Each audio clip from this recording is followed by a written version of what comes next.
It's the Deep for the Week talk show. Are you ready to talk? Let's get deep for the week. Hey, y'all, and welcome to the Deep for the Week show. Thanks for watching. I'm your host, Kali, and don't forget to like, subscribe, share, and comment below as we love to hear back from you guys. So, last week was very intense as we discussed Brandon's association with gang membership.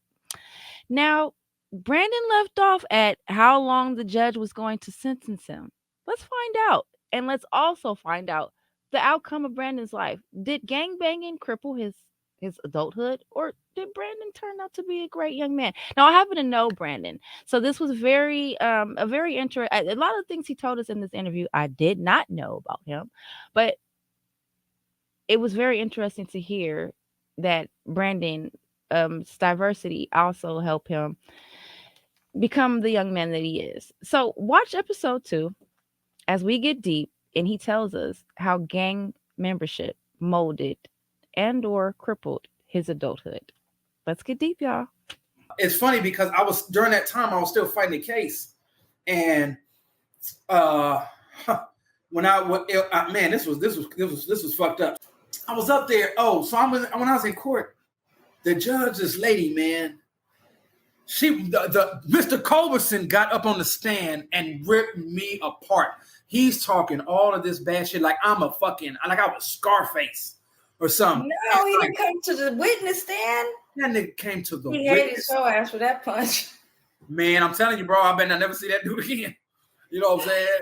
He was mad that you punched him like that for real. Then he was when he said he was out to get me, he wasn't lying.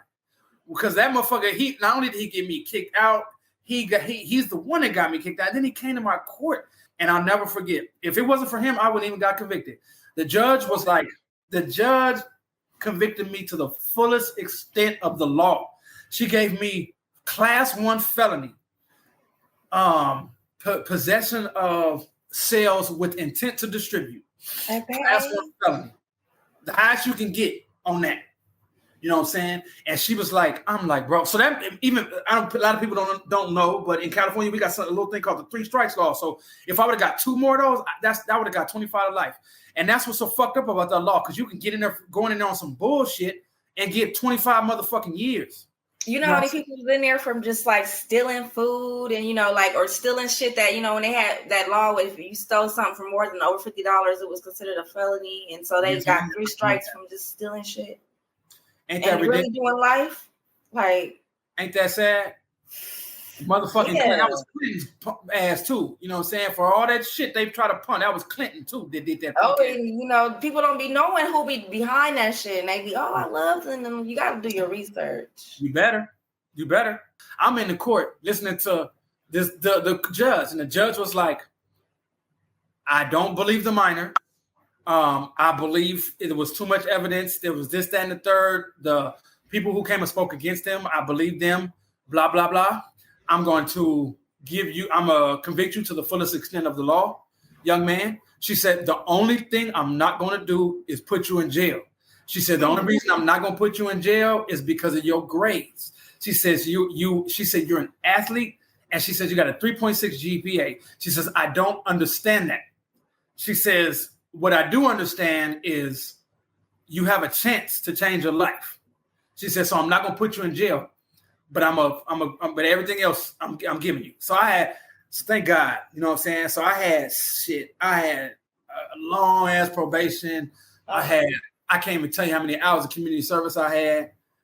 If I get caught doing any motherfucking thing, it was a wrap. It was all that shit, right? But after that court, I didn't go back to school yet.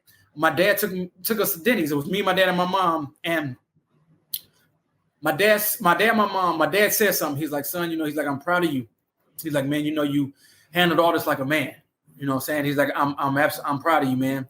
And I didn't expect that. You know what I'm saying? And he said to me, he said, man, you know what? He said, it's the only thing that I got to say is you had your head down the whole time when we was in court back then. He said, I don't ever want to see that from you again. He said, I don't care what you're going through in life. I don't care what situation you get into. I don't care who's talking to you. He's like, you always hold your head up. I don't care what the situation is. And I never forgot that. You know what I'm saying? I never forgot that to this day. So I still, you know what I mean? So I'm going to school, whatever. When I didn't stop doing, you know, my dad said, man, don't fuck this up. I didn't change. I'm doing the same shit I was doing at Mirror. You know what I'm saying? I'm running around. I'm just doing it in Morovia and Duarte now. I'm running around the streets. I got a car now. You know what I'm saying? Morovia PD was not fucking around. No. Duarte Sheriff was. Yeah, sheriffs was the ones. They was the ones. To see, people don't know. Us didn't have sheriffs. If you have people don't understand. In order to be a sheriff, you got to do 2 years in the penitentiary. You got to work as a what is the guard or whatever. You got to do 2 years in the penitentiary. So that's why sheriffs are so fucking mean. Is because in order to become a sheriff, they have to do 2 years in the pen in the California penitentiary. So that's why sheriffs are separate, and that's why they have that swag about them. They irritating. Oof. Oh, they're the worst. So I'm doing all kind of shit. Same shit I used to do doing it then. I'm doing now in Morovia and Duarte. Just thank God I didn't get caught doing no dumb shit. Same shit going on, right? And so anyway, senior year come, I get into college. I get into at least 5 colleges. Really? Sadly, in my 12th grade year, my father passed away from cancer, and that was really hard because he found out he had cancer, and 3 months later he passed away. So you know, if you do the math, he was fine one day, and 3 months later he's passed. So you got to understand how much deterioration he must have had in 3 months. Like that's fast, like yeah. And it's traumatizing to see somebody go that fast, like that happen that fast. That's crazy. And I think that was the worst part. Because it wasn't one of those situations where I wasn't close to my dad. I was really close with my dad, and he was the strongest man I've ever known. So to see him deteriorate so fast, and then to see the strongest person you've ever known be the weakest person you've ever seen, it at that young of an age, it hurt. It hurt bad. Mm-hmm.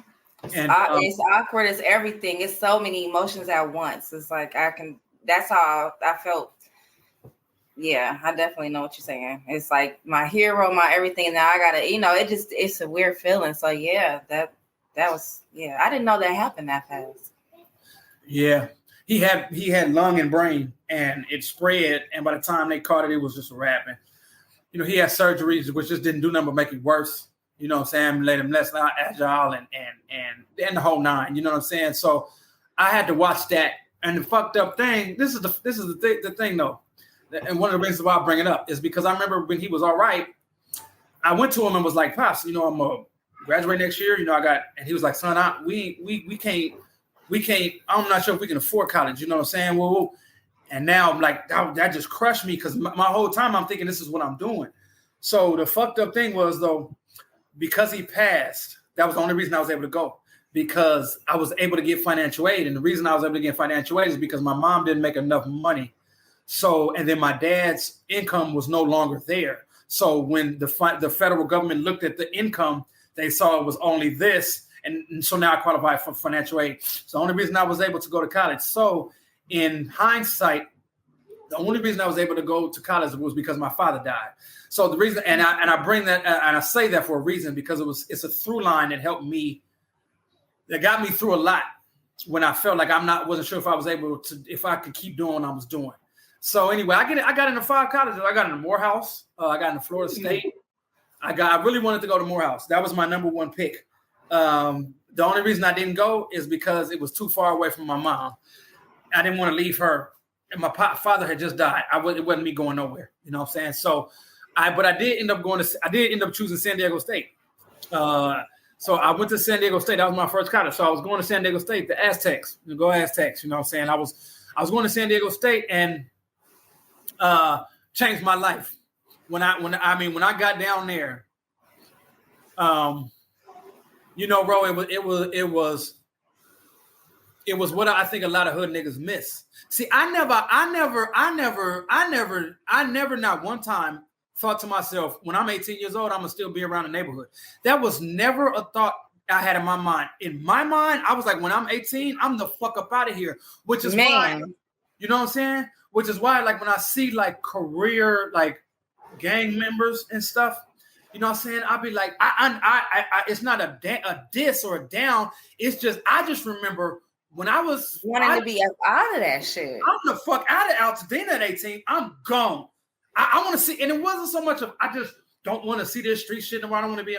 I wanted to see. Oh, I mean, if I think it's a mentality, you know, because like I agree.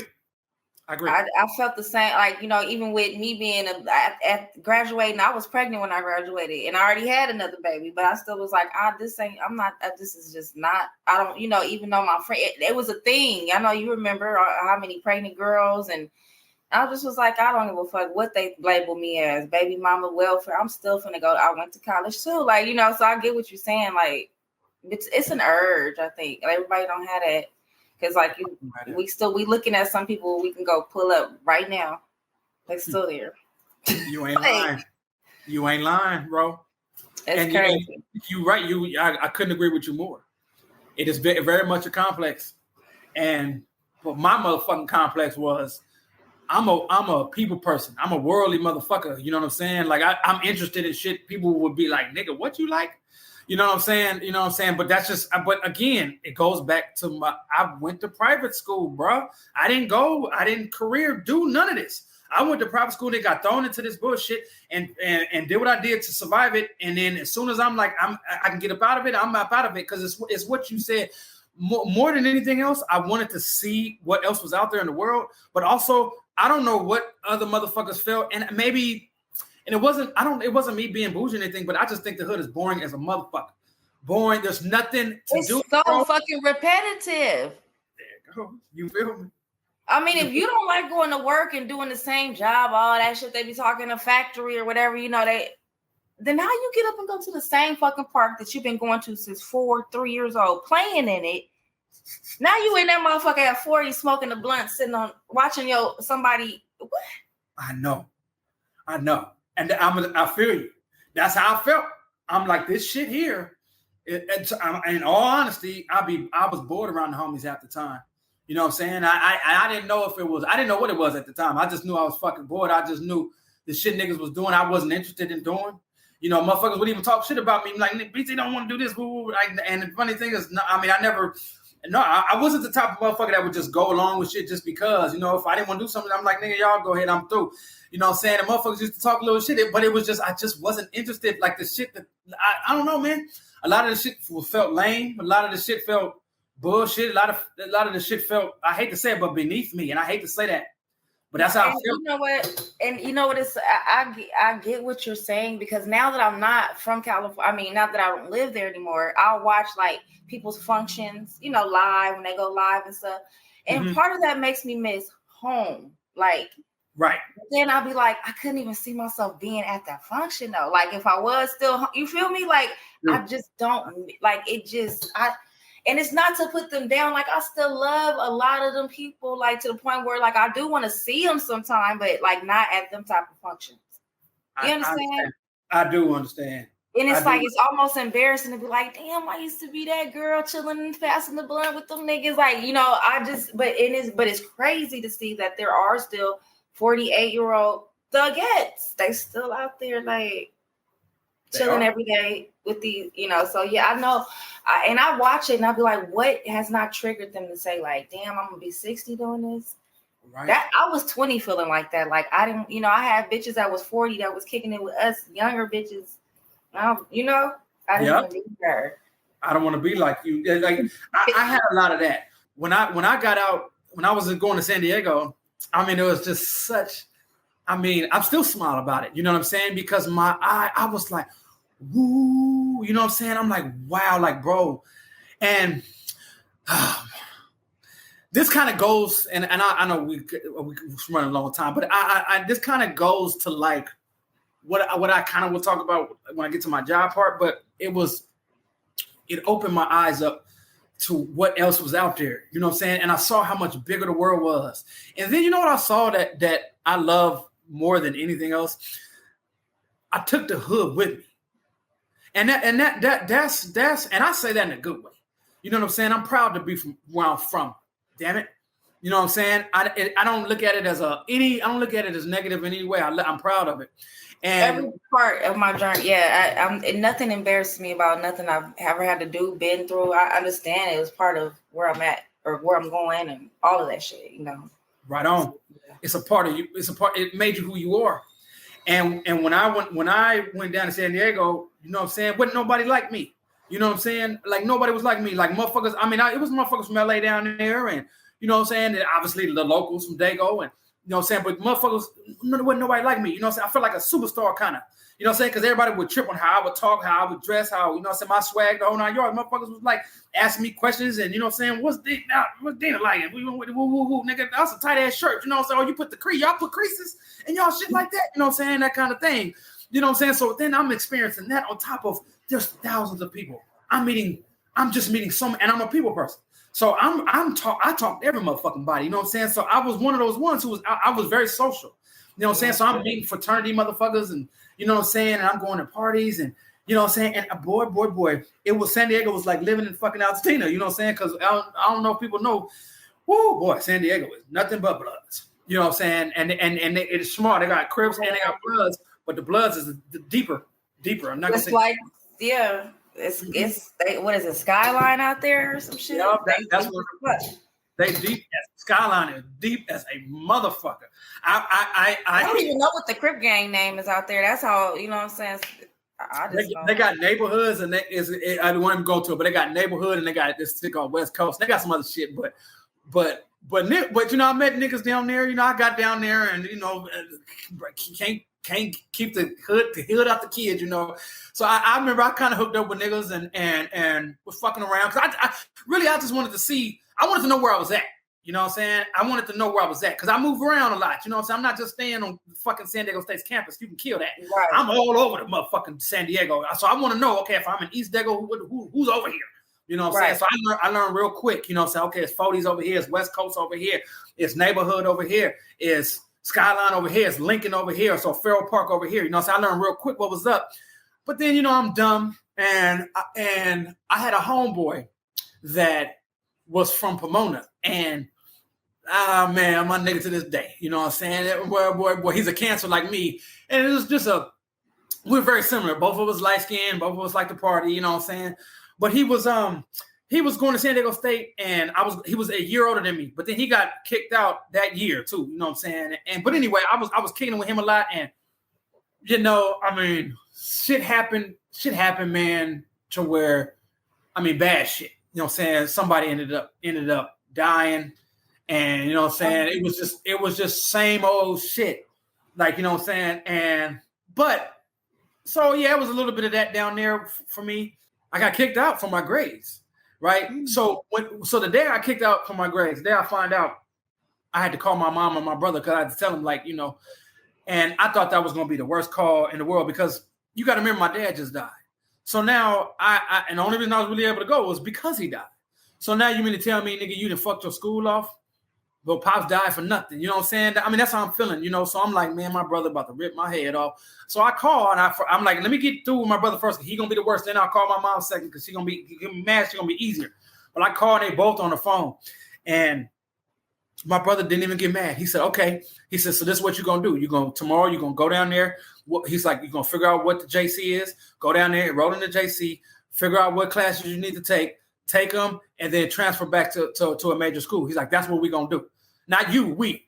So I was like, damn, bro. Like that shit was a life changer because I thought it was going to be the opposite. I thought it was going to be, nigga, what the fuck is wrong with you? You know, I don't think black people understand, black elders understand how much you got to give support to the youngsters, man. Even if, you know what I'm saying, you don't agree with what they're doing or how bad they fucked up. You was like them at once too, bro. And I don't think sometimes young black people get enough love. And I think that's too much tough love, too much discipline. I'd speak on that a lot because, you know, I think like my mom, she probably like, I don't understand what the problem is. I did great because we were able to survive, you know what I'm saying, and take care. We've never had to move back home. And so she equates that to I did my job. But, you know, I think like back in our era, you know, a lot of us was raised without the love, just the guidance, you know, and that is missing. And especially with boys, I think girls can do, but I think that's what boys they go to the streets for, you know. I agree. So, no, you're right. You're more than right, and I agree. I agree, because that love right there just it made it. I was like, okay, I can do this. Makes you not want to disappoint as well. That's right. Not only did I have confidence that I could do it, and now it gives me more confidence because now I'm doing it for other people too. Now I don't want to disappoint my people because they showed me this love. Now I got to do it. So I got my black ass back in. I remember it was a JC called Grossman. I get back in there. I'm going to JC. I'm doing my class or whatever, and then I come back home. I come back home to Dana, and I transfer to Cal State Northridge. So I'm going to Cal State Northridge, and this is like now I'm getting up to speed to where I'm at now. So I transferred to Cal State Northridge, and I'm majoring in business. And I kind of just think, okay, I know I want to go into entertainment, but I just don't know what that is. So I go, and that day I look in the book. It's a book where they had all the majors, and I seen something that said radio, television, and film. And then they had that was the umbrella, and then underneath that, which was like your subcategory, it was something called media management. And I said, well, that sounds like business and entertainment. I was like, I'm gonna change it to that. So I told my peoples, I told my mom and my brother, hey, this is what I'm doing. They did not agree. They was hot. They're like, what you mean? Like, that sounds like some bullshit. Woo, woo, woo. And I was telling them, I was like, man, just trust me. You know what I'm saying? And they was not with it. But I did it anyway. And to this day, my brother's like, see, I'm glad you didn't listen to us. You know what I'm saying? I did it anyway. I switched my major, right? So now I'm in this major, and I'm doing all these classes. I'm doing like screenplay classes and all these weird motherfucking classes. I'm like, I don't know. This shit ain't gelling. So I was like, you know what? I need to go talk to my counselor.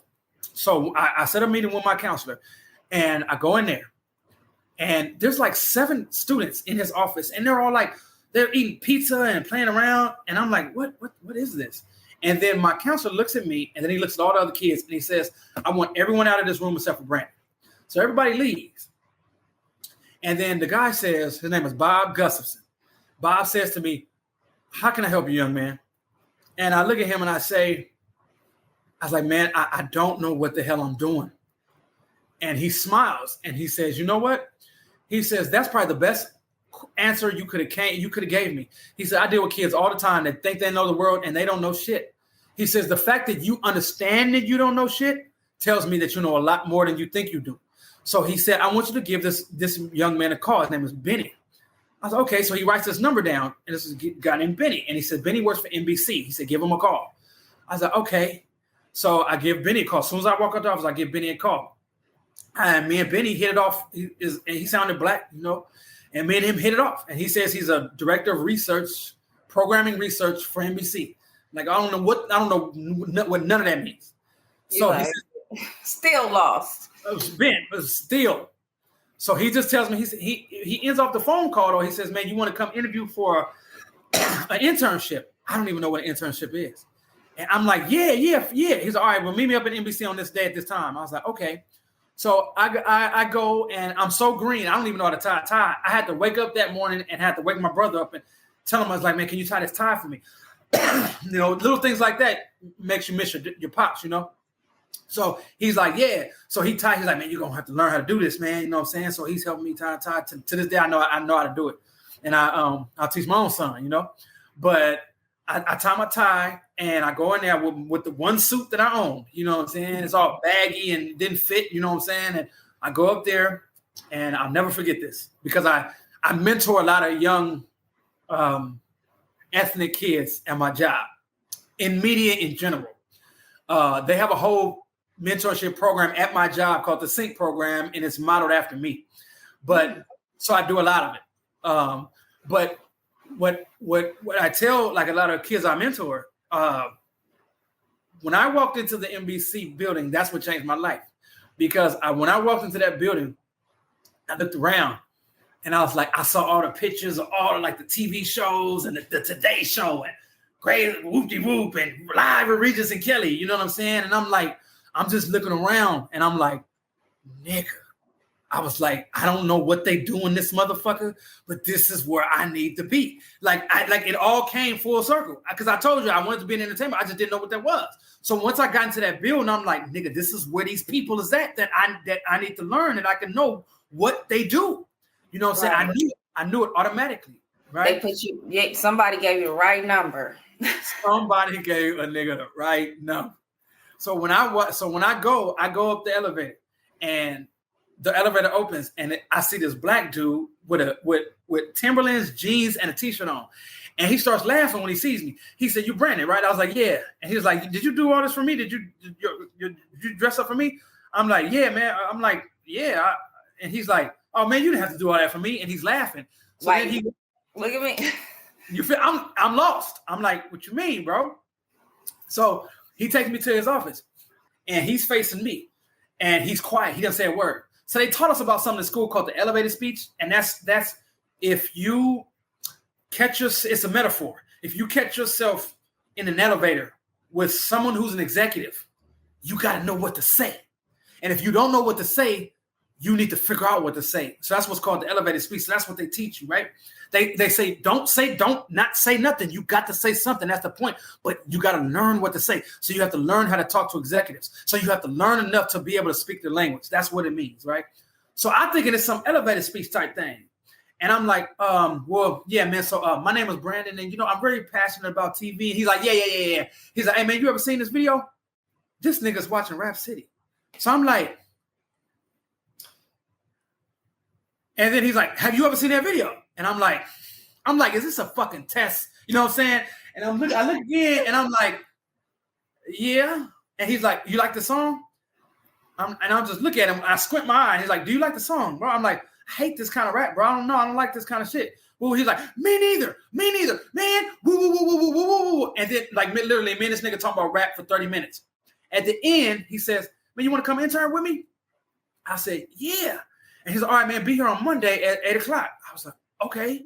So I now start interning. So there's 5 interns. And there was only one that was my competition. My vice president. She came up to all the interns, and she put us on the wall like the fucking police. She made us line in the office. She made us line up on this wall. And I'm like, "What the fuck is going on?" And she's like, "Listen," she says, "I do this every year with my interns." She's like, "You're going to do all the research with us." So this was a programming research department. So basically what they do is they test shows. So when I say test, what they do is, I don't know if you know what pilot season is, but that's when like all the new shows go to TV. So before they put them on networks or S5 platforms, they test them. So she says, "You guys are going to test the pilots. You guys are going to look at all the research. You're going to watch the pilot." A pilot is the first episode of a show, like a premiere. So when it's a new show, they only shoot the first episode, and then they test it. And then if the network likes it, they'll pick it up, and then they'll shoot the whole season. That's how it goes. So that's why they call it pilot season. Mm-hmm. So they shoot the person. So they had all the pilots shot already. So they was all on DVD. So they gave all the interns the pilots. So we're supposed to watch all the pilots. Then we're supposed to look at the data, and then they wanted us to come up with our top 3 picks. There was like 8 shows, 8 pilots. So I'm like, all right. So they give us all the pilots, and one of the pilots stood out to me because it had 7 episodes. Now I told you a pilot is only the first episode. So I'm like, why does this motherfucking show have 7 episodes? So I guess apparently this show had shot the whole season. So I'm like, okay. Ready. They like, we ready. Just we get chosen. We ready to go. That's what it was. So I'm like, well, what is this one? Because I want to see this one because this one got 7 episodes. So I popped the motherfucker in, and it's a little show called The Office. I was there when this motherfucker was a pilot. They hadn't picked it up yet. So I'm like, let me watch this shit. So it's about people in an office. And that's all. That's what it is. And it's dry humor, right? So number one, I'm from the hood. I don't even know what dry humor is, let alone like it. You know what I'm saying? Like, I like laugh out loud humor, Eddie Murphy humor. I don't know what dry humor is. Harsh. Right? Like, get to it. Talk about my mama, my daddy, cousin, exactly. your mama. Exactly. Say nigga 5 times. You know what I'm saying? Yeah. And, you know what I mean? And 2, you know what I'm saying? So I watched the whole season, and I'm laughing the whole time. And I'm like, my nigga, I'm not the demographic for the show. If I like this show, if my black ass from Dina likes this show, all of America's going to like this show. So I'm right. I go to my manager, the dude that hired me. I'm like, bro, have you seen The Office? Did you see the pilot? I mean, that shit funny as hell. If I like everybody. He like, man, did you see the UK version? I said, there's a UK version? He's like, go back to the tape library and go get the UK version. He's like, you'll understand it more because the UK version is the original version. The American version was made out of that. I was like, all right. So then I'm like, in my mind, I'm like, man, bro, look, I don't even like dry humor. Okay, I like this show though. I was like, wait, a UK show? I'm like, bro, I've never even seen a show from the UK. Like, there's no way I'm gonna like it. So I go and I get it, and I put it in, and I'm laughing more than I was laughing on the American version. And I'm like, bro, this is a fucking hit. So when I go, so at the end of the thing, the vice president lines up all the interns again, and she asks each one of us. She says, it goes from 1 to 1 to 1. I'm the last person. Nobody chose the office. Not one of those interns chose the office as their top 3 picks. It comes to me, and I just start going off. I'm like, man, y'all better pick up the office. If y'all don't pick up the office, y'all gonna lose. And woo, woo, woo, woo. I'm not the demographic for this show, but I love it. So everybody gonna love it. Trust me. I'm hella enthused about it. And then my VP sat back very patiently, and she says, she let me talk, and she says, young man, she says, I love your enthusiasm. She's like, but let me tell you something. This show will never see the light of day. And it's so funny because now it's one of the biggest comedies ever. And so my point with that was I had a knack for this, for what I do before I knew. You know what I'm saying? I'm almost done. They offered me a job at the end of that internship. They was like, listen, we're going to offer you the 10 position. And then we're going to make it into a full-blown analyst position, but you just got to temp for 3 months. I was like, I'm game, yes. So but I told her, this was the summer before my senior year. I hadn't even graduated college yet. She was like, I was like, look, I got another internship at Warner Brothers for the summer. Is it okay if I go over there for the summer? Because it's a different type of research, and I just want to be more, I just want to have broad. Exactly. I want to have a more holistic view of research in general. She's like, I think that's smart. Go ahead, but you got to promise you're coming back. I'm like, for sure. I promise. So you kind of see where this is going. You got to be thick. You got to be no joke to be a woman in media. Straight up. I ain't gonna sugar fucking coat it for you. And then to be an executive and be high up, you got to be a bad motherfucker. She was a bad motherfucker back then. This was like 2007 or something like that. This lady was no motherfucking joke. I learned so much from this lady. She didn't take no shit. She didn't take no shit. And she spoke her mind. I just learned so much. She called me in the office along with the GM and was like, young man. They always called me young man back then. She was like, young man, we want to offer you an analyst position over here at Warner Brothers. And I'm like, I kind of smile. And then my boss is in there, the black dude, and then her. And she was like, why are you hesitating? And I'm like, and she's like, do you have another job offer? I was like, and I do. And she says, where? And I said, over at NBC. She says, just like this. She says, so the fuck what? Not only do you have to choose now. I'm like, this motherfucker. And she says, well, this is how much you're going to be making. This is your package. And I'm like, I'll take it. Fine. I'll take it. You know what I'm saying? After they told me, I'm like, oh, I'll take that. So I'm like, look, can I go back to NBC as a man, face to face, and let them know on Monday morning that I'm not going to be taking this position. I'm going to be taking this position with y'all. And she says, I respect that. Yes, you may. So I go over to NBC. I'm thinking they're going to be cool. You know what I'm saying? I go over to all my managers, the guy who hired me, the black dude, all of them. I go to all my managers first, and they're all ecstatic. They're like, oh my gosh, Brandon, that is fucking awesome, man. You got to take, that's a great opportunity.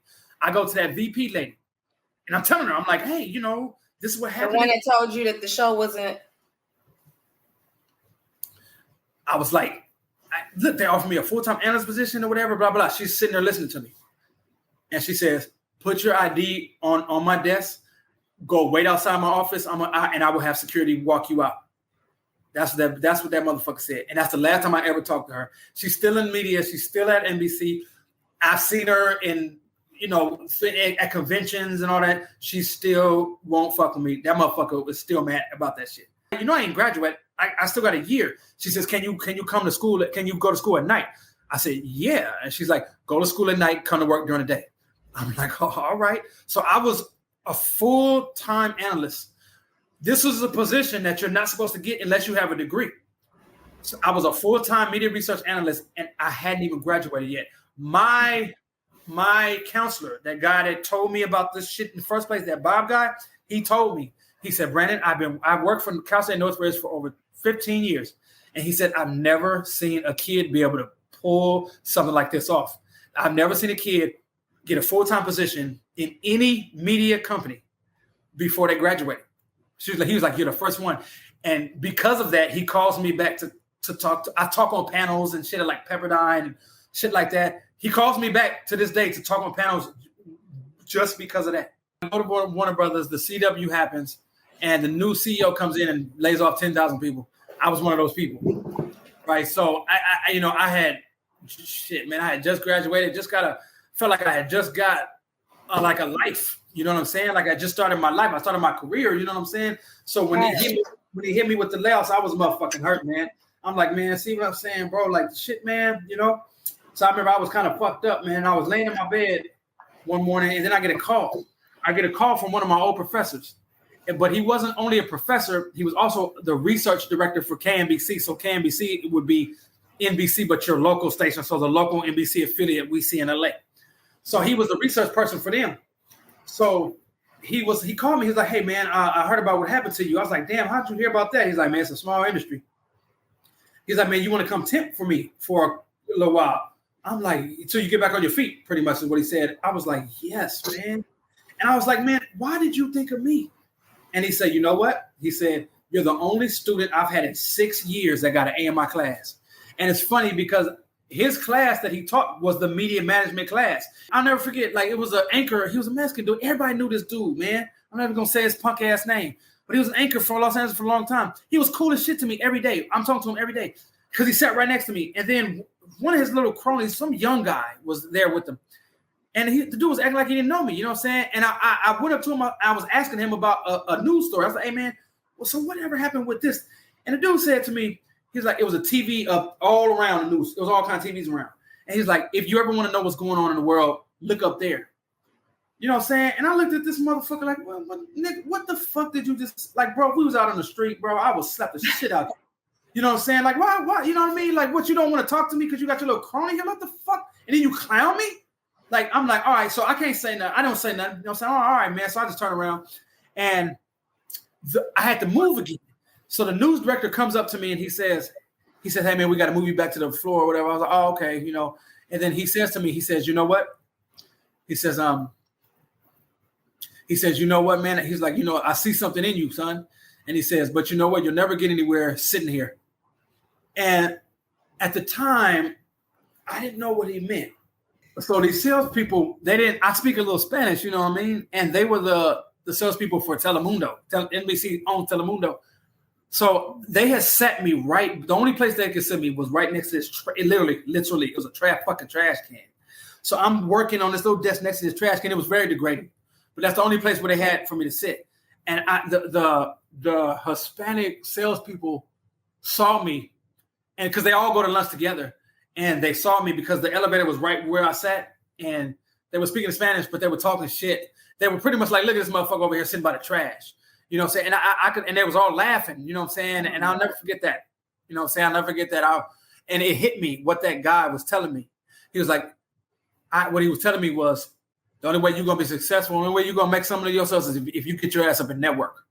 That's what he was trying to tell me. You know what I'm saying? That's a big thing. That's why if you have any type of social anxiety, it can really crush your whole dreams and careers. I really focus on that a lot with my kids. Being able to approach people with network is just a big thing. It is. It'll make or break you. I'm glad you said that you work with your kids with that, because I work with mine too. I'm working with them right now. But my daughter right now, you know what I'm saying? Because that's something that I'm helping her with. You know what I mean? Because it's crucial. It will make or break everything. You know what I'm saying? Anxiety. I mean, I don't know when it comes to entertaining, I don't know what to quite call it, or when you have to present something. I don't know if it's social anxiety. I don't know what to quite call it. Performance anxiety, but it's a big thing. And my daughter, she had it. My 10-year-old, she had it bad. So now I make them do all kind of speeches in front of people. You know, I'm extra. I love it. I'll be done. You'll be able to give a Martin Luther King dream speech. Okay. Tell her, mama. You better get her, mama. You better get her, mama bear. I wish my mom would have did that to me. You know, I was really, really shy at the wrong moments. You know, I understand completely, but you know, and you know what? And I don't think it's just, I don't think it's just a you or a me problem either. I think it's a black problem in white spaces. It's crazy that you say that, and I think too it arises to a lot of the way our parenting was, and it's not their fault. It was the way they was parented because of the movement and stuff. But like we were forced to like be seen, not heard, type of thing. So That's right. Our talents were crushed in silence because of that. I think a lot. I agree. It is definitely our generation. That is definitely an issue. That is definitely an issue. That's why I'm glad you're working with your kids, because I am too. Because I want to break that cycle right there. Because I remember my pops didn't like. I remember he worked for the railroad, and then he went into the corporate part. The only reason we went to the corporate part is because they was paying him more money, and he did it for us. Otherwise, he would have stayed on the ground level. That's what he liked. You know what I'm saying? Because when he got into the corporate level, he had to interact with him more. He had to make speeches and shit. I remember when he died, he left a VHS and it said 1600 format. I said, man, what the fuck is this? I pop it in one day, and it was my dad practicing a presentation. And you could tell how nervous he was up there. And he was practicing in front of his white colleagues. It was all white colleagues. And I remember like one of them made a joke. And it was just a little joke. But he was up there real serious. And he's going through it. And then the white guy made a joke about something. And I remember my dad looked up and he laughed it off. But I know my dad. And it was one of those, he was mad. You know what I'm saying? He was already, because he was like, man, let me get through my shit. You know what I'm saying? Like, nigga, I ain't one of y'all. Like, you know what I'm saying? So, like, I'll never forget that. I started networking more. But my boss at KNBC was like, he was like, hey man, there's a position over at this company called Nielsen. So Nielsen is the one who does all the TV ratings and shit. So he was like, Nielsen is hiring, and my friend is hiring. I was like, what? He was like, yeah, you want to interview? I was like, absolutely. So I ended up getting that job. And that was a lot. That was it. That solidified me then, because that was a major research company, and I was a trainer, so I had to fly. So the first day I got there, they gave me an American Express corporate card, a laptop, and a phone. You know what I'm saying? I felt like I was motherfucking Tom Cruise or something. You know what I'm saying? I'm like, nigga, they just gave me you know what I'm saying? I'm like, nigga, what part of the game is, y'all get this? You know what I'm saying? I'm like, wait, I can use this motherfucking credit card, nigga, and I ain't got to pay my own. I'm like, oh, bro. So I'm like, I was mind blown. I'm like, I didn't even know, bro. You know what I'm saying? So that job was a trip. Now I'm flying all the way, because Nielsen has clients everywhere. You know what I'm saying? So they're a TV ratings company. You know what I'm saying? So I'm going to Denver. I went to Tampa twice. I'm flying to Seattle. I'm going to Portland. I'm going to New York. Every city I went to, I stayed in the hotel, and then I'm paying with a hotel with my corporate card, and then I'm paying for all my meals on the corporate card. And back then, they didn't have no restrictions. Like, I didn't have a $30 limit. Oh, yeah, I know. That's how I made a lot of my money, them corporate cards. Really? Bro, I went to this. They took them cards wherever the bar. You hear me?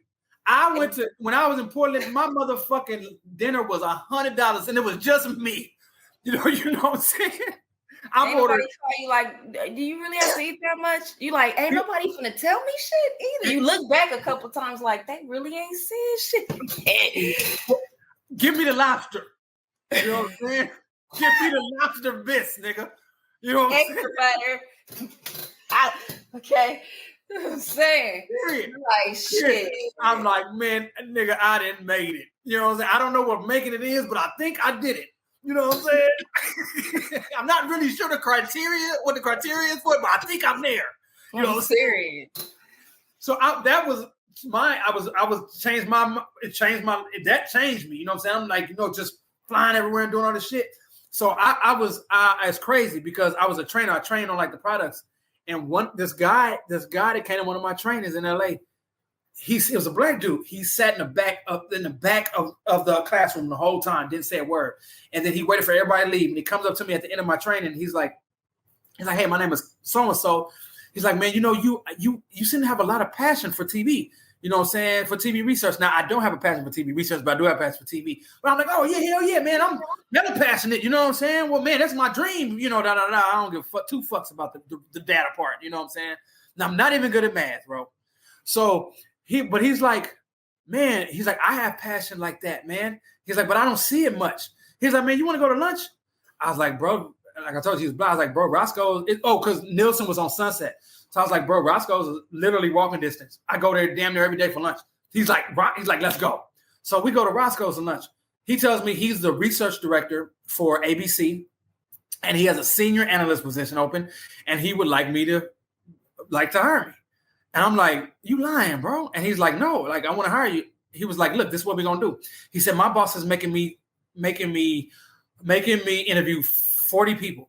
He said, I'm going to interview you towards the end. So it's going to be about 2 months before you hear from me again. He's like, I'm gonna call you. He's like, I'm gonna have you come down. It's gonna be like a rare interview, but it's not. You're gonna come here, but once you get in my office, we just gonna bullshit. He said the next day you're gonna get a call from HR. What? The next day I get a call from HR. HR is like, yeah, bro, we're so excited. We want to offer you 54.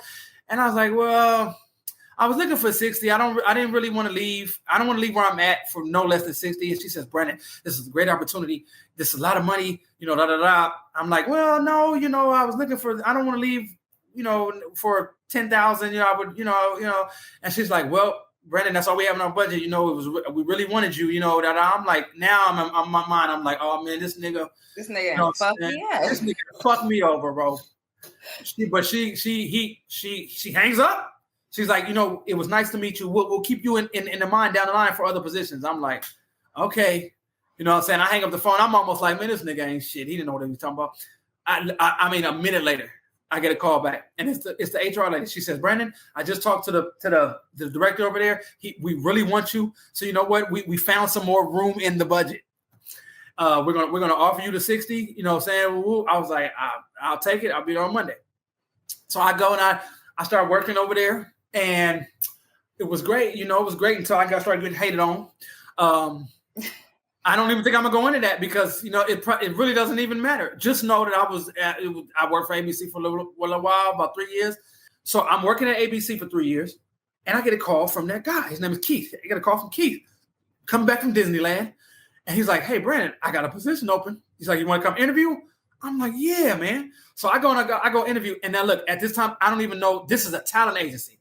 I didn't even know what a talent agency did. I didn't even know that they really exist. There are 3 major talent agencies in the world, not the United States, the world. There are 3 top talent agencies. Number 1, WME, William Morris Endeavor. Number 2, CAA, Creative Artists Agency.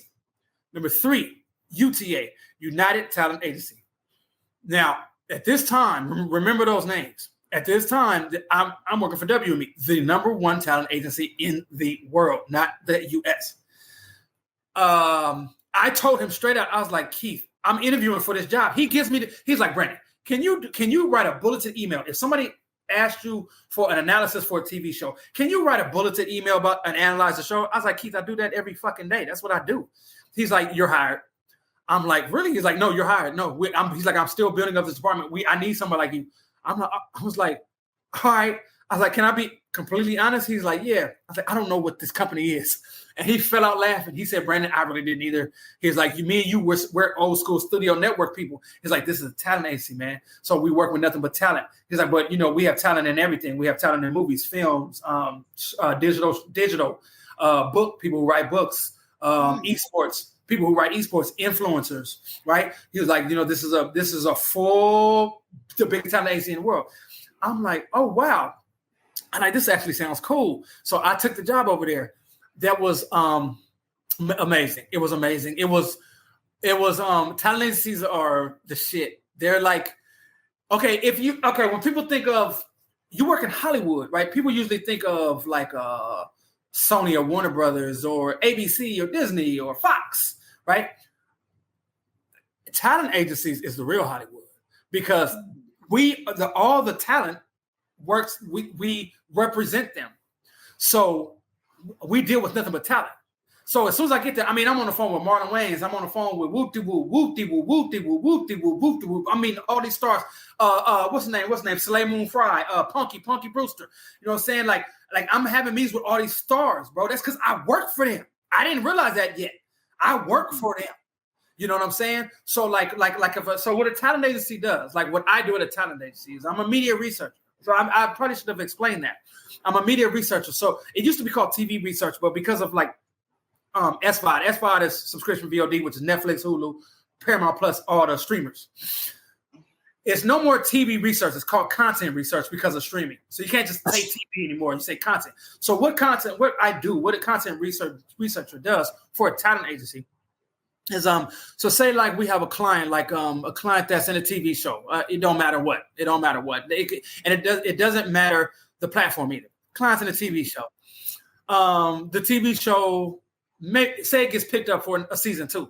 Right, so that means that every piece of talent that's on that show, from the director down to the star, has to go and renegotiate their contract. So if we rep a star on a TV show and the TV show got picked up for another season, so that's when we come in. So the talent. So you probably heard, like most people, of an agent. Everybody knows what a Hollywood agent is. Okay, I work for them. So the agent comes to me and be like, Brandon, all right, I don't know, fucking Tom Cruise, Patrick Dempsey, or fuck Kevin Hart. Kevin Hart. He's on a show on Peacock.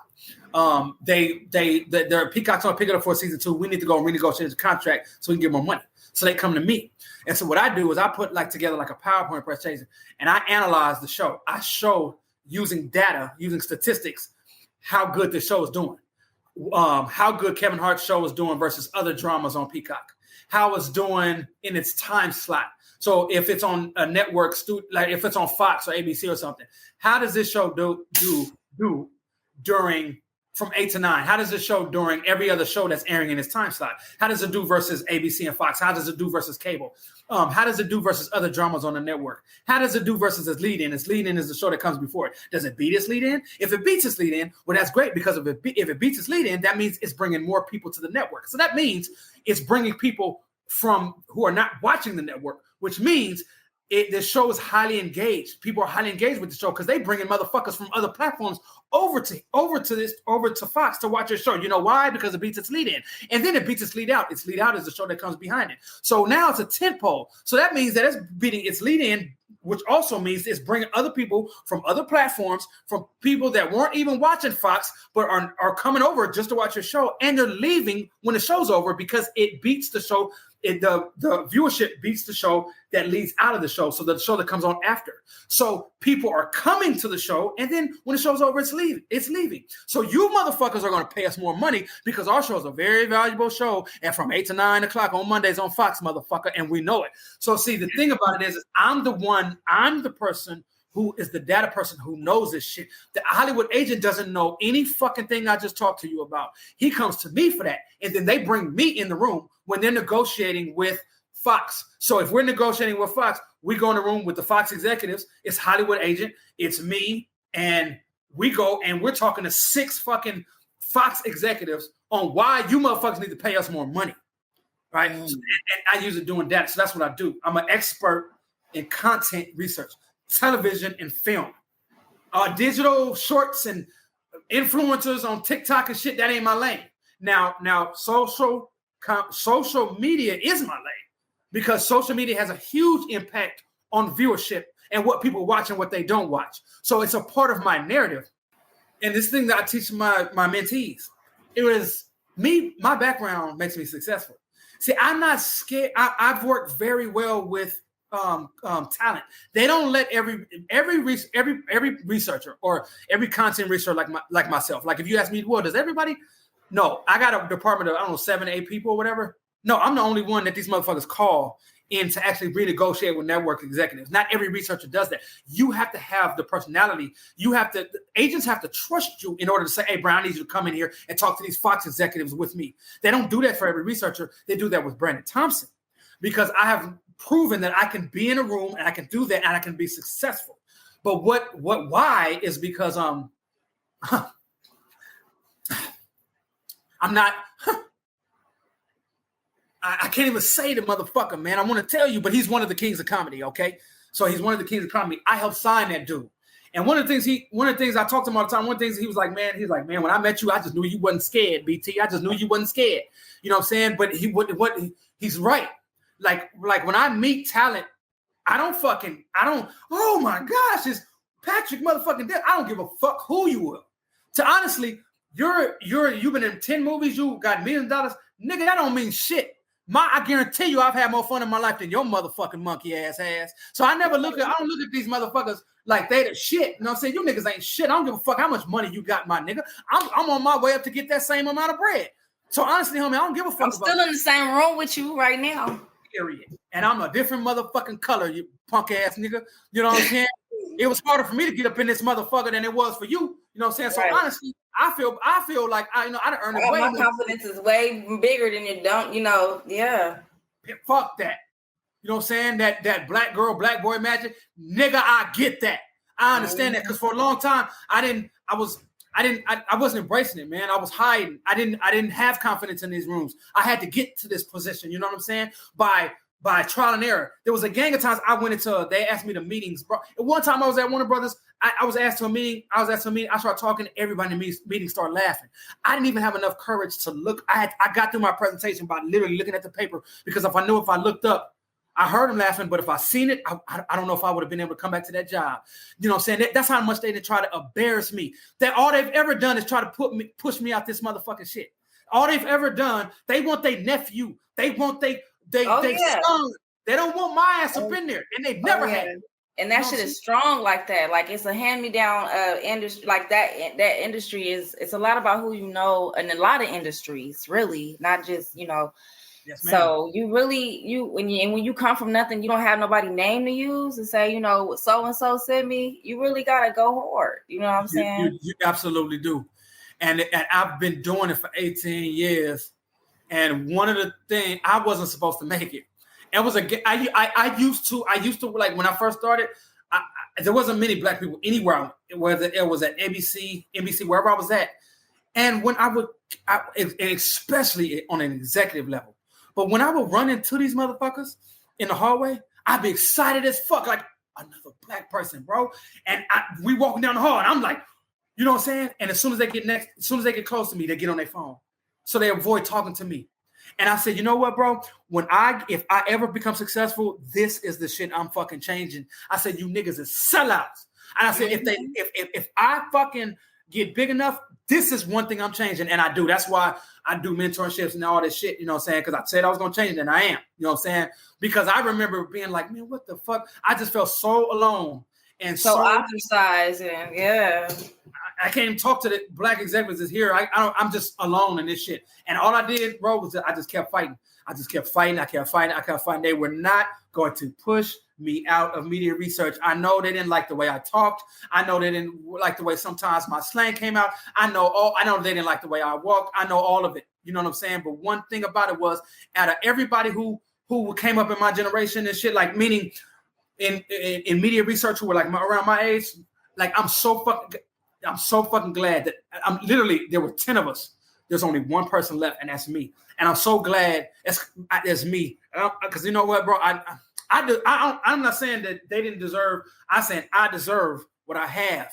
You know what I mean? And because they did everything in their power to try to get me to quit, bro. At different jobs. You know what I'm saying? At all these jobs, they all in some way. You know what they did wrong, though? You know what they did wrong with like with a lot of people, they compete with they were competing with you, and you were competing with yourself. Oh. You know what I'm saying? And like that is a big fucking thing. Like everybody wants to be something. And then another thing, like when you get to a certain point, success, real success is, and like it, it dings to me when I hear people say that, because people think, they relate it to cockiness because they're not on this level of intellect, emotional intellect either. But when you get to a certain level of success, all you want to do is help. And reach out and teach and show others you can do this too. And so the people that are not like that like kind of want to gatekeep and don't want to talk to and look down, and I don't want to talk to you, I don't, it kind of, I can't fuck with that energy, so the program you're doing, and then too, like you're teaching people that you ain't, a lot of people stay in the hood because they feel like I can't be myself if I be successful. I got to be a nerd, or I got to be, you know what I mean? I can't dress the way, I got to change my whole life, everything I know, and that means I got to disassociate from them, my family, because this is how we are. You can be how you are.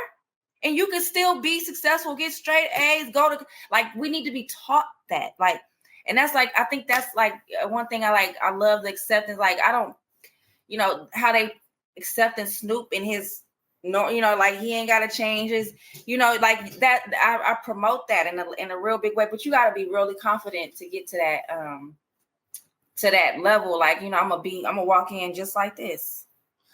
I it's funny that you bring that up, is because that was like going to be one of the things I ended off with, because that's something that I teach to every single mentee that I've ever had. That is one through line that I've always taught them is, they teach us that where we come from and who we are is a detriment, but it's actually the thing that's going to make you the most successful, because of the shit that we fucking been through, the shit that we had to see, the pain that we had to endure when we were coming up, the shit that we didn't have. You know what I'm saying? Nigga couldn't ride down the street without getting pulled over. All that kind of shit that we've been through. Yeah, it was fucked up while it was happening. But what we didn't understand was God had a bigger plan for us. And God was putting us through a lot of that shit because we were going to need it. We just didn't know why. And we didn't know how we were going to use that. And that, oh my God, yes. And that's what, you know what I'm saying? And what it does is it made us, unique is an understatement. It made us unlike most other people. Sorry, but that's what the fuck it is. And it became. And they look at it as cockiness, but I just know that I walk in a whole different light because of what I've been through. There it is. There it is. And it shows, because when I have my insight. The things that I talk about, they're very black and white in media. You know what I'm saying? Because of my background, because of who I am, because of all that shit, I've never lived in a black and white world. You know what I'm saying? So of course I don't now, 43 years old. So when motherfuckers asked me once, why the fuck why is Empire doing so good? When I was over there. They were the executives. I was an analyst. I never got called into no big meetings. One day, my director came over to me and said, "Hey man, you got to come to this meeting. I want you in the meeting." I'm like, "What meeting? Are you talking about the Woo meeting?" He's like, "Yeah, come on." I'm like, "What the fuck?" They don't never invite analysts to that meeting.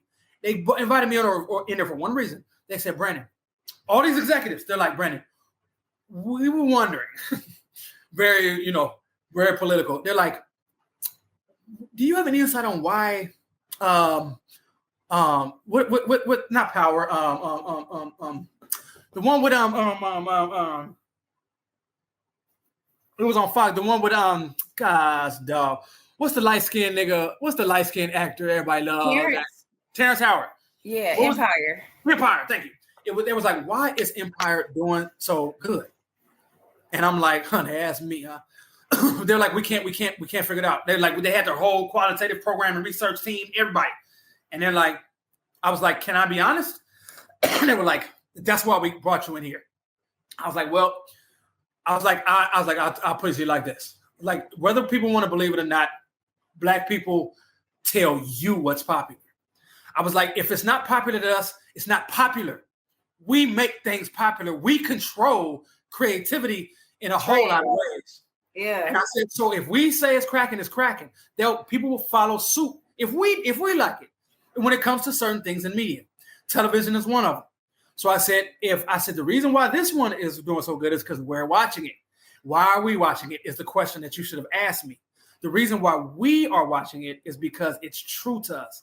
The worst thing that you could do, trying to make a show about African American and it has an African American narrative, it better be the truth. Because if it's not the truth, if it's not real, it's going to do is backfire, because we are not accepting that. Now, on the flip side, if you do it and it's true to us, we'll be your biggest fans, and you'll make more money than you ever even expected. I was like, but you just don't. You got to be real and tell our story the way we want it told, or it's going to backfire. I said, Empire. Empire. I said, I don't know. I said, it's one scene. I said, and I don't like to bring the scene up to y'all, but the reason I bring it up to y'all is because every Black person, not every Black person, but the majority of Black males around my age is going to understand. Saw this scene and was like, I'm watching the next episode for sure. I said there was a scene in there. And I'm talking to them like this. I was like, there was a scene in there when Terrence Howard's character, his son, was homosexual. And when he was young, he put on some of his mama's clothes and was walking around the house with it. And when Terrence Howard, when he saw that, he went and grabbed him and threw him in the trash can. I said, when I saw that, I was like, ooh, wee, that is real. You know what I'm saying? I was like, I know that hurts. That might hurt people's feelings. I was like, but that's honesty in the Black community now. And I said, now that right then, I said, it's shit like that. That's why we're watching this damn show. And you know what I'm saying? And they're all sitting back like, whoa. So, you know what I'm saying? So I'm saying all that to the point of all that, who we are and what we've been through is actually instead of it being pain, it's the reverse now if you use it correctly. That's what I say. You turn your pain into a payment, honey. Ooh, I might have to steal that one. That's so awesome. Go ahead. Go ahead. Turn your pain into a payment. Words, okay? But that's exactly what real ones do. You know what I'm saying? I agree. But a lot of motherfuckers don't even know. So that's why I be telling, because I remember this one girl I was mentoring, I was telling her that. I was like, man, all that shit you've been through, I was like, you have insight that you haven't even tapped into, that you don't understand. I was like, I bet you I can put 3 shows, I can give you 3 shows and say which one's gonna crack. And I bet you'll pick one and be right. I was like, you know what I'm saying? I was like, I was telling them, I was like, you know what? It's not this. I said, it's, I was telling people at my job, I was like, it's not about it's not this with with the whole COVID and all that, with George Floyd and all that. Then they try to do, representation in TV. Now you see all these Black people and all these roles and all this shit. I was like, bro, it's not about, I'll tell them the executives at my job. So it's not about fucking representation, bro. It's about the best person for the motherfucking job, to be honest. I said, but with that. So I said, it's not about Bridgerton, bro.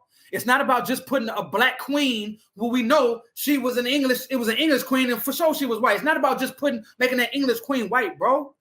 It's about showing narratives that represent us. It's not about only motherfucker. Proper representation, not just the kind just to shut us up. Oh, just give them that so they can say we get, that type of shit. Like, exactly. We know that. And I'll be sitting there talking to them like, don't put this girl in this role. Ain't nobody gonna watch this show.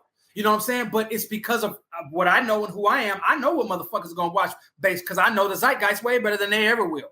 You know what I'm saying? So the shit that I've been through actually gave me more insight to the world than these motherfuckers could ever have or ever see. So that's why, like, we're kings and queens, bro. But motherfuckers need to be told that.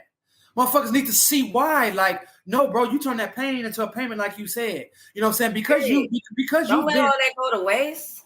It's oh God, all that exactly. It's a gift. It's a disguised gift. And I because I'm one that uses it every day. When that whole thing about, because I've come so far, like I don't get nervous no more. I'm not nervous in meetings. I am literally Brandon Thompson every day that I go to that job. Like, you won't be able to tell the difference between me now and between me then. That's how far I've come, because I know now you ain't got, it's what you said. And it's what every young minority motherfucker needs to hear. No, you don't have to change, bro. You can be you, and actually you have to be you, because if you're not, you really gonna lose. Your transparency is gonna be what trends, what gets you in, like that's what, everybody going to try to, maybe if I act like that person, I'll get the job. That person already got the job. They don't need another one of that person. You know what I'm saying? You are 100% right. When they this is what I've noticed, my personal self, this is what I've noticed. Hollywood is very cliquey. Very cliquey. Most jobs are cliquey, right? Most industries are cliquey. But I would say, like, fucking Hollywood I think is a level above that. It is very cliquey. And what I've noticed is I know my place. And I don't say that in a derogatory way. I say that in a correct way. I know that I don't go in there. I don't go into a room. I don't go over to 6 agents drinking at a bar because we're just at a function. I don't go over there. I don't walk over to them trying to fit in. I don't walk over there talking about the shit they talking about. I walk over there talking about whatever the fuck I'm talking about. I don't order the drinks that they order. I order fucking Hennessy because my black ass still drinks Hennessy. You know what I'm saying? To where these motherfuckers are like, what is that? Don't worry about it, nigga. You know what I'm saying? And I mean, I go over there and I bring them Brandon Thompson, and that is the only way to do it. Because otherwise, not only do they love it, because now I got a black friend, but a real black friend. You know what I'm saying? Of course, yeah, they want that token whoop-de-whoop, and they got that already though. But they never seen me though. So when I come over there being real, not letting nobody punk me, not letting nobody talk down or make a little motherfucking little say some little shit that they would say to their other little counterpart that maybe their little counterpart will play that shit. But in my culture, I don't because play they that want to be there so bad, and they, they'll take belittlement to be there. Like, yeah, no. Yes, ma'am. I see it all the time. Niggas getting sex played, all of it. You know what I'm saying? That's how that shit happened with motherfucking Terry Crews. I know the agent that agent. I worked with him. That agent actually cussed me out one day, and I cussed right back at him. You know what I'm saying? But that same dude, he's a fucking asshole. That same dude that grabbed Terry by his balls or whatever he did, that shit happens all the time. You know what I'm saying? I see that it's like jail or something. You know what I'm saying? So it's like I bring them Brandon Thompson. Little Brandon Thompson from Altadena. I take him. I never forgot who he was. All I did was get older and smarter, but I'm still him. And I take that in them conversations. They love that. People, these youngsters be thinking, well, I got to act like, no, bro. If you do that, it's going to be the exact opposite because then you're not them. All right, you go over there and you try to be them. All they're going to think in their mind is this motherfucker trying to be us. We'll never let you be us. We might talk to you right now while we're drinking on the bar, but nigga, you ain't being invited to my kid's party ever. All right. So that's why I say I know my place. I go. That's why I talk my shit. Because if you niggas ain't gonna hire me to your kid's bar mitzvah, you know what I'm saying? I'm not about to show you all of me, nigga. When we over here sitting here talking bullshit at the bar, I'm only gonna tell you so much. The same way you giving it to me, and then you see, I'm giving you the same. You giving me game recognized gaming, and then what happens? Then all they do is respect you. Like, oh, this black dude knows what's up. But then he's not a square either. And he talks shit, and we're a little nervous. And I see we can't just talk to him no kind of way. I really like Brandon. Mm-hmm. That's what I built. Yeah, that shit's crazy. I think that we need to be taught that shit more too. Like, and we don't have to always be against it. Like, like I'll tell motherfuckers I can have a full meeting with two motherfuckers I know KKK. Period. You understand me? Period. I love that you just said that. I think you understand what I'm saying. It's hard to elaborate on that. That's a whole other show. But it's like, you know what I'm saying? But like, you got to get past a lot of, to get, yeah. You do. Your ego, your part, like that part of you that, enforces respect that you don't need. That you don't need. Boy. Have I have had you're hitting the nose on the head. It is very one of the ways that you'll try to fuck with you, try to get you mad. Let's use the angry black man shit on this nigga. You know what I'm saying? And if it's very hard not to, but it's what I had to personally let a whole lot of my ego go, a whole lot of that bullshit that really wasn't smart a way of being in the first motherfucking place. I had to let a whole lot of Altadena go in order to understand how to use my head, because all they were doing was using their head against me. You know what I'm saying? And I'm gonna tell you something. All that rah that, oh yeah, nigga, but I'll beat your ass though, nigga. You know what I'm saying? That's fine and dandy. I get it. And even if you do it, even if nigga talking shit, and then you just more just a street motherfucker being in more fights and you beat his ass, right? But he's square, something happened. He might have said something you didn't like, whatever. But then the hard nigga, the more street nigga beat this square nigga ass. You know what I'm saying? You just don't get no points for that though, bro. And besides that, that's not my point. My point is, what I've noticed is beating a person with your head and your brain is so much more fulfilling than beating someone up in a fist fight, because I'm gonna say it right up. Young black males, we don't think that we can beat these white boys mentally. And I'm gonna tell you something. Most niggas will never admit that to you, but I'm gonna tell you right now, niggas are scared of that shit. Niggas will be. That's why niggas use brawn. Oh, that's why niggas always gotta use brawn. Oh, nigga, this, that, nigga, woo, woo, woo, woo, woo, woo, woo, woo. But your ass couldn't hold a conversation with this white boy for 3 minutes. You're scared of that, bro. That's why. I was too. You know what I'm saying? But I put myself in it, and you know what? I caught a lot of flack. I got a lot of bullshit. I got belittled. But I did it though, my nigga. And because I did it, I learned how to do it. So I am one of those black niggas who can do that. You should see me in action. You know what I'm saying? But one thing is what you said. I had to let Altadena go because they don't know nothing about that. This dude ain't coming at me trying to punk me.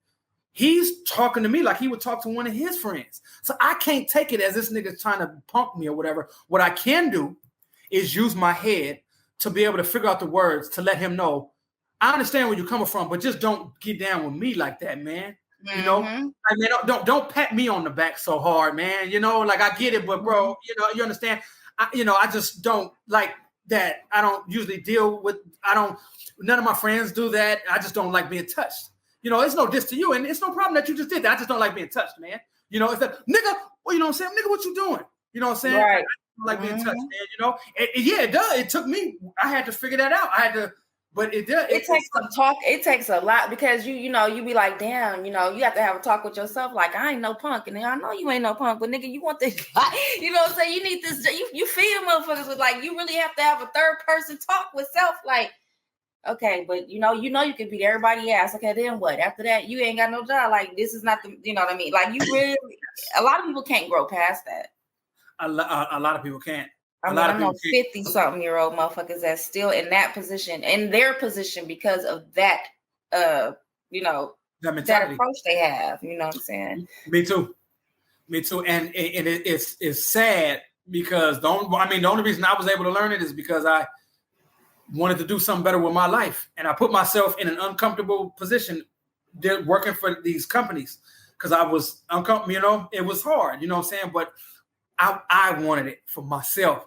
And I wasn't going to let a near motherfucker take my dream away. I don't care what I had to go through. Y'all ain't taking it away. Not even me.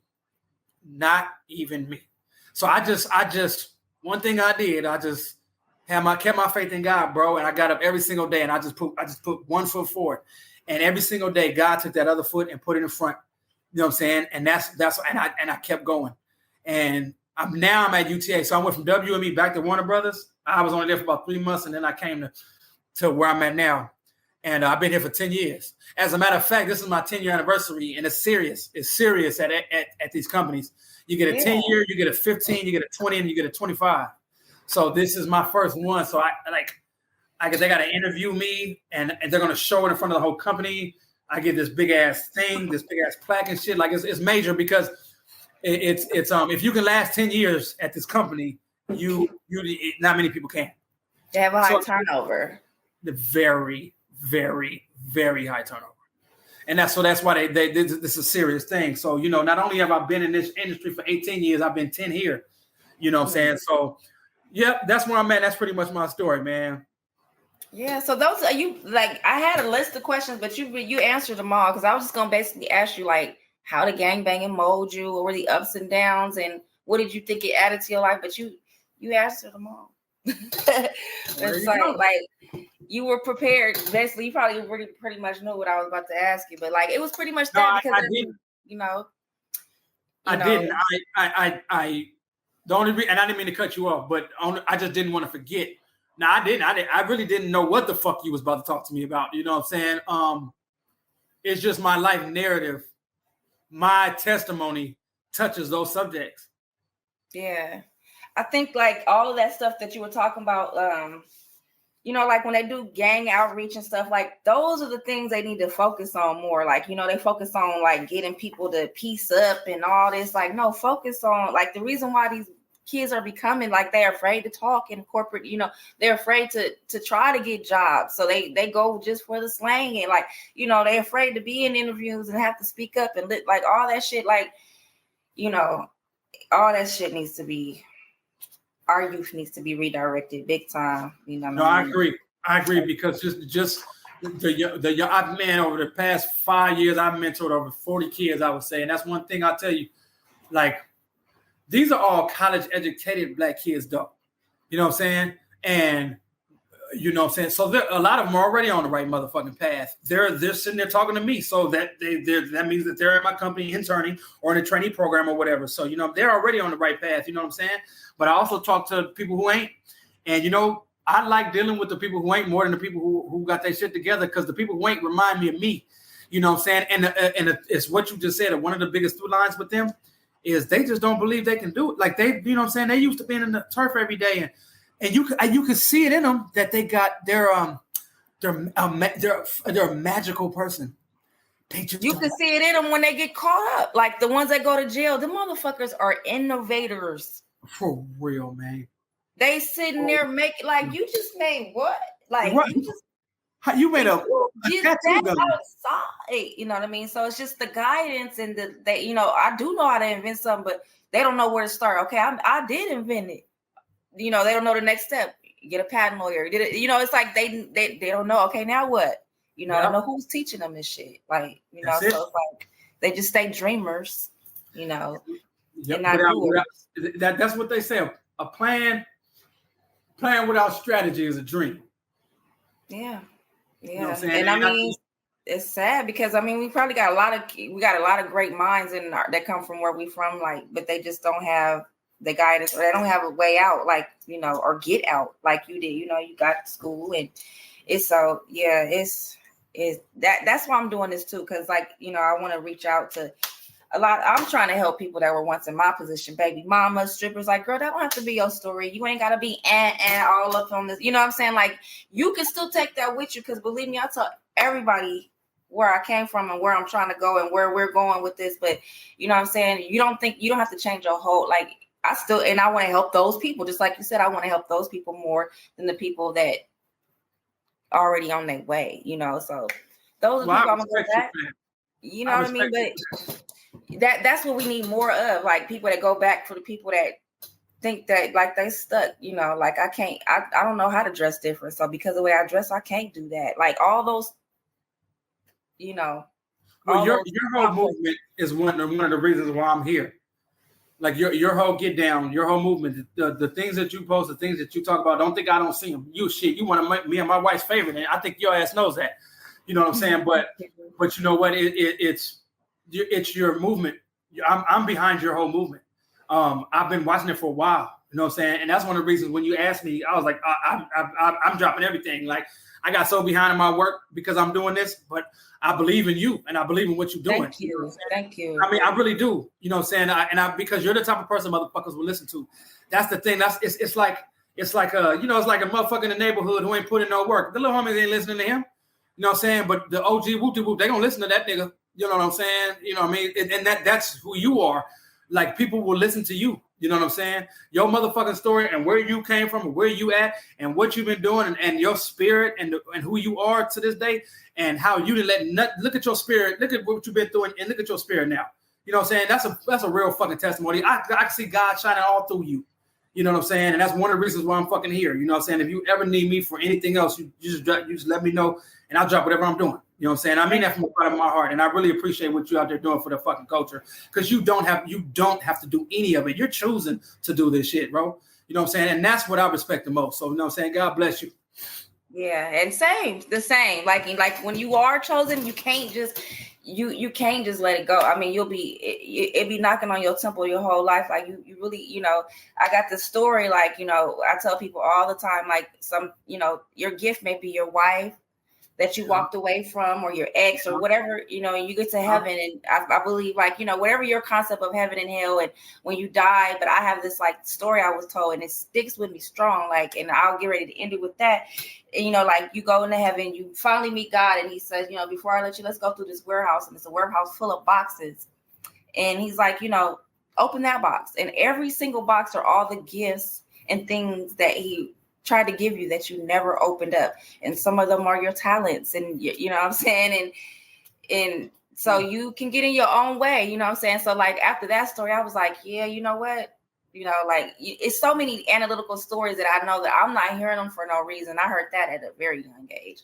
And then, you know, it's just somebody just needs everybody needs somebody to reach out, you know, and somebody reached out to me, or I would have stayed that ghetto, you know, everything that I was, which is nothing wrong with that, but you have to grow, And so that's what I want to do. I want to reach out, because if I just touch 1 or 2, 3 people, they might touch thousands. And so my mission is complete. Yes. I have nothing but respect for you. Yeah. So I want to thank you for giving me your time. I know you're a busy person. You're a husband, you're a father, and you work. I thank you for your time and joining me and chatting with me. I knew we was going to talk and get deep and stuff. And so I just thank you for joining us, and keep me posted on anything you're doing in the future. And again, tell the family and everybody I said hi. Thanks for joining the D for the Week show. All of my viewers and listeners, again, thank you for watching. Don't forget to like, share, and subscribe, and also comment. We love to hear back from you. Again, Brandon, thank you for your time. I love to see Black men make it out. And so I love your story, your testimony, and I love your transparency. Again, thank you for your time, and we will talk soon. And again, thanks for watching the Deep for the Week show. And if you want to be a guest on the Deep for the Week show, there's something you like for us to discuss or something you want to discuss yourself, please feel free to comment below, and we'll get that process started for you. We'd love to have you on, as we're always looking for guests for the Deep for the Week show.